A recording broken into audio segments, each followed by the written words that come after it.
Na Christmas na dito guys sa Ocho Road. Ayan, Christmas decoration. Ayan guys, Ion Mall. Ayan guys. Christmas soon na guys. Ilang buwan na lang.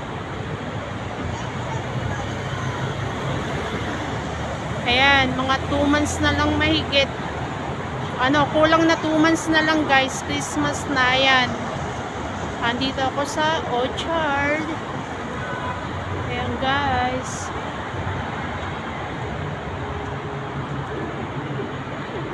Ayan guys. Christmas time. Ayan guys. Ayan oh. Ayan. Ayan. Ay, ayoko. Naaya na naman ako ng kaibigan ko magtoma. Ayoko. Alte. Ayan guys. Okay, bye-bye.